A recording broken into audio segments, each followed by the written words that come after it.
আমি পদ্মজা, পর্ব ১৪। লেখক ইলমা বেহেরোজ। চারিদিকে একেবারে নিস্তব্ধ। দূর থেকে একটা আওয়াজ ভেসে এলো, সঙ্গে হুইসেলের শব্দ। গভীর রাত্রের ট্রেন ছুটে চলেছে গন্তব্যের দিকে। আরেকটা আওয়াজও আসছে, কাছে কোথাও নেড়ি কুকুরের দল ঘেউ ঘেউ করছে। পদ্মজা ইংরেজি বইয়ের দিকে তাকিয়ে চোখ রেখে মিনমিনে স্বরে বলল, পরীক্ষা তো কাল দিন পর। হেমলতা খোলা চুল মুঠোয় নিয়ে হাত খোপা করেন। এরপর বলেন, কাল আর কাল দিন পর একই হলো। পদ্মজা চুপ হয়ে গেল। এমন ভান ধরল যেন সে খুব মনোযোগ দিয়ে পড়ছে। হেমলতা চোখ ছোট করে পদ্মজাকে দেখছেন। মেয়েটা পড়ায় মনোযোগ দেওয়ার আপ্রাণ চেষ্টা করছে, কিন্তু সফল হতে পারছে না। বারবার নিজের ঠোঁট দাঁত দিয়ে টিপছে। পদ্ম, ছাদে যাবি?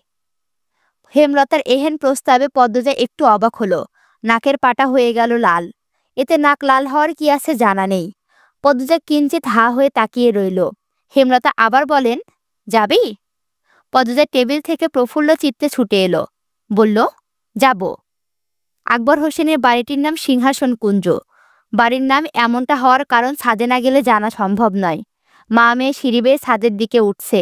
তাদের পায়ের শব্দ মোহময় ছন্দ তুলে হারিয়ে যাচ্ছে অন্ধকারে, অথবা মিলে যাচ্ছে চাঁদের আলোর সাথে একাকার হয়ে। ছাদের ঠিক মধ্যিখানে দাঁড়িয়ে আছে বিশাল এক সিংহাসন। তা দেখে পদ্মজার চক্ষু চড়ক গাছ। পদ্মজা বিস্ময় নিয়ে প্রশ্ন করল, এত বড় সিংহাসন কার, আম্মা? হেমলতা পদ্মজার মুখের ভাব দেখে বেশ আনন্দ পাচ্ছেন। তিনি দুদিন আগে এই সিংহাসন আবিষ্কার করেছেন। আকবর হোসেনের কাছে প্রশ্ন করেছেন, ঠিক পদ্মজার মতো করেই।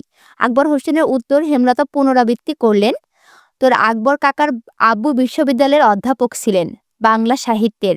ওনার ইচ্ছে ছিল নিজের বাড়ির ছাদে একটা সিংহাসন করার।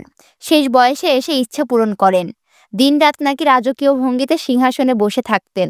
মৃত্যুও হয় নাকি সিংহাসনে ঘুমনো অবস্থায়।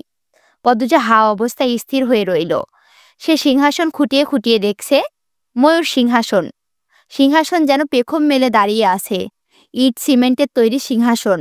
অনেক বড় দেখতে, ৫ ফুট দৈর্ঘ্যের বা আরও বেশি হবে। হেমলতা বললেন, মুঘল সম্রাট শাহজাহানের সিংহাসনের মতো সিংহাসনের স্বপ্ন বোধহয় তিনি দেখতেন, অর্থের জন্য পারেননি। হেমলতার কথা পদ্মজা শুনল নাকি বোঝা গেল না।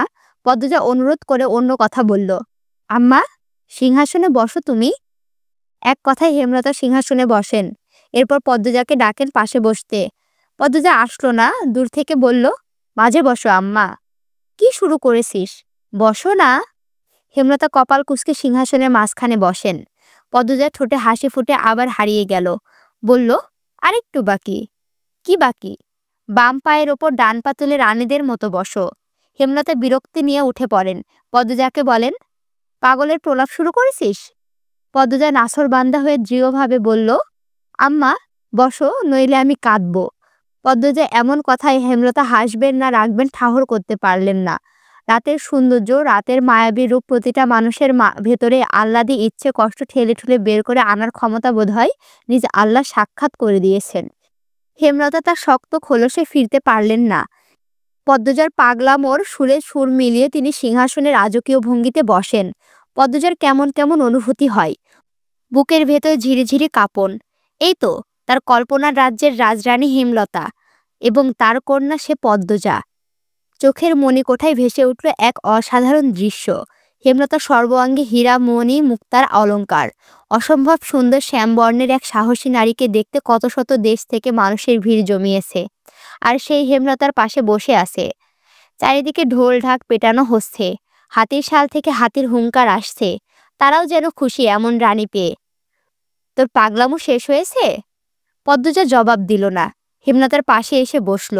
কোলে মাথা রেখে গুটিসুটি মেরে শুয়ে পড়ল। এরপর আক্ষেপের স্বরে বলল, আম্মা, তুমি রানী আর আমি রাজকন্যা কেন হলাম না? সবাই আমাদের ভালোবাসতো, সম্মান করত, মুগ্ধ হয়ে দেখত। হেমলতার বুক চিরে দীর্ঘশ্বাস বেরিয়ে আসলো। সমাজ কেন তার প্রতিকূলে থাকলো? কেন পদ্মজা ছোট থেকে সমাজের কারোর মেয়ের সাথে মেশার সুযোগ পেল না? তিনি বললেন, জন্ম যেভাবেই হোক, জীবনে সফলতা না এনে মৃত্যুতে ঢলে পড়া ব্যক্তির ব্যর্থতা। তুই এমন জায়গায় যাওয়ার চেষ্টা করবি যাতে মানুষ সম্মান করে, সম্মান করতে বাধ্য হয়, চোখ তুলে তাকাতেও যেন ভয় করে। যারা দুর্ছাই করেছে তাদের যেন বিবেকে বাঁধে। পারবো আমি? কেন পারবি না? পুরো জীবন তো দুঃখে অবহেলায় যায় না। তোমার জীবন থেকে এতগুলো বছর দুঃখে আর অবহেলাই তো গেছে আম্মা। হেমলতা কিছু বলতে পারলেন না। তিনি জীবনে কি পেয়েছেন উত্তরটা চট করেই পেয়ে গেলেন।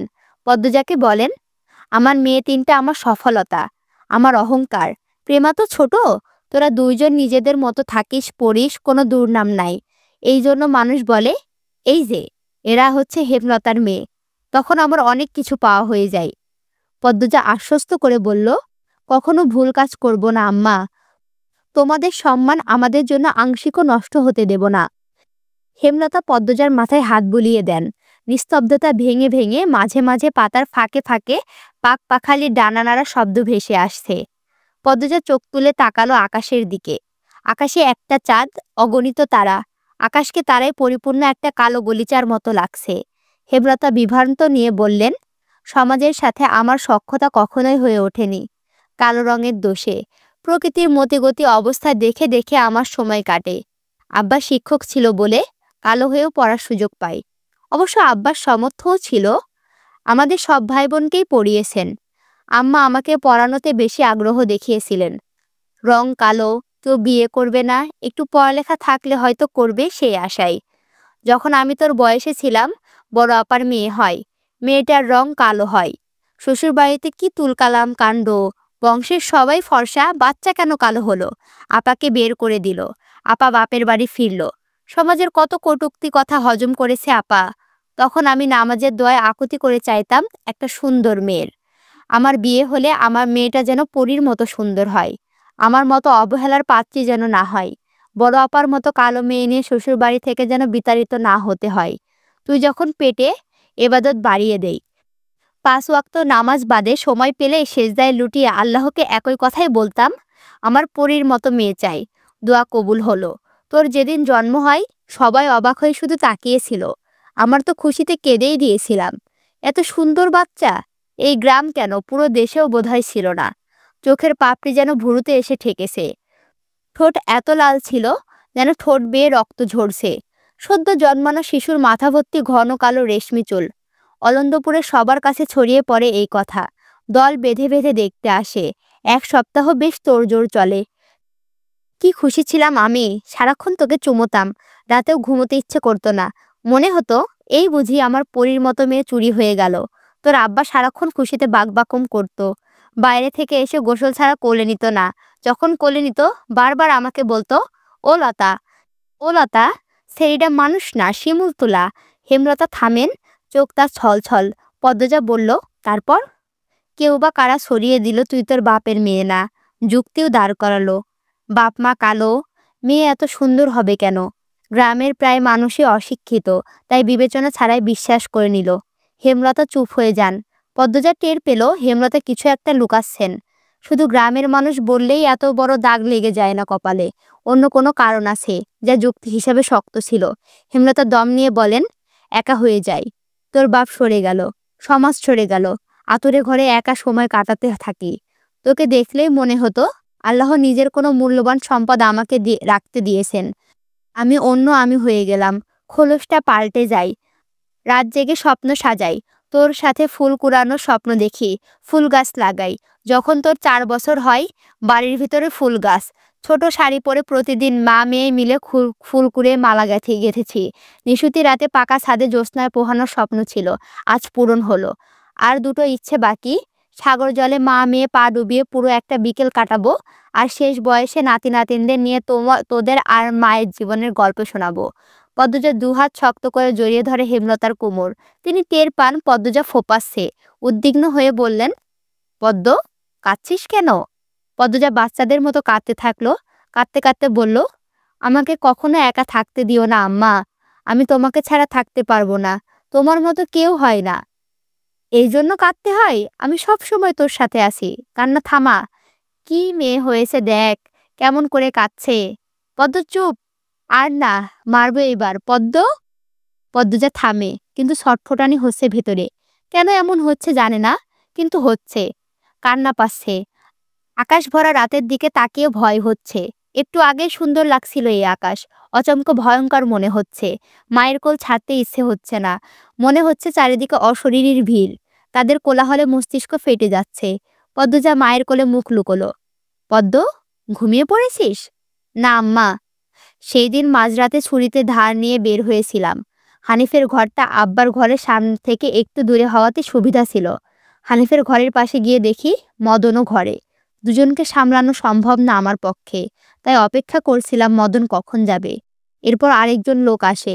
একটু দূরে সরে যাই, গোয়ালঘরের পিছনে। মিনিট কয়েক পর উকি দিয়ে দেখি দরজা লাগানো, সারা শব্দ নেই। সাবধানে দরজা ঠেলে ঘরে ঢুকে দেখি হানিফ নেই। তখন তো আম্মা দেখেছে হয়তো, তাই ভেবেছে আমি খুন করেছি। নানু কেন এমন ভাবলো? হানিফ মামা তো তোমারই ভাই। হেমলতা তাৎক্ষণিক জবাব দিলেন না, সময় নিয়ে একটা গোপন সত্যি বললেন। আমি তো নানুর ভাইকে খুন করেছি, তাই তিনি আমাকে ঘৃণা করেন, ভয় পান, সন্দেহ করেন। হেমলতার কণ্ঠ স্বাভাবিক। পদ্মজা আচমকে উঠে বসল। মুখখানা হা অবস্থায় স্থির হয়ে গেল। হেমলতার দিকে তাকিয়ে দৃষ্টি গেল থমকে।